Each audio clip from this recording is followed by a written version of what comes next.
السلام علیکم، JK news کے ساتھ میں ہوں جبینہ علی۔ سرمد کوسٹ کی فلم زندگی تماشا کو 24 جنوری کو ریلیز کیا جانا تھا، مگر اس کو روک دیا گیا ہے اور حکومت نے فلم کا دوبارہ جائزہ لینے کے لیے اسلامی نظریاتی کونسل سے رابطہ کرنے کا اعلان کیا ہے۔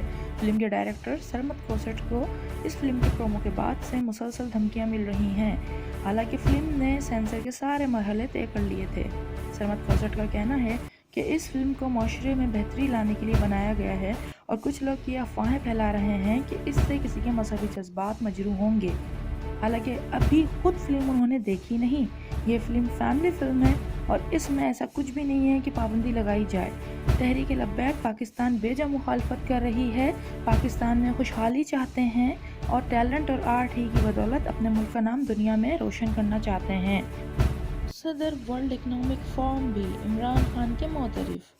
ڈیوس میں وزیر اعظم عمران خان کے ورلڈ اکنامک فورم 2020 سے متاثر کن خطاب پر صدر ورلڈ اکنامک فورم بھی عمران خان کی تعریف کیے بغیر نہ رہ سکے۔ انہوں نے کہا کہ عمران خان کا خطاب بہت متاثر کن تھا، بغیر کسی تحریر کے بڑی فصاحت سے اپنا ویژن سامنے رکھا۔ بار برینڈے نے کہا کہ گزشتہ سال پاکستان میں براہ راست غیر ملکی سرمایہ کاری 70% بڑھی ہے، جس کا تعلق سیکیورٹی صورتحال بہتر ہونے سے ہے۔ یہ تھی اب تک کی تازہ ترین۔ دیکھتے رہیے JK نیوز۔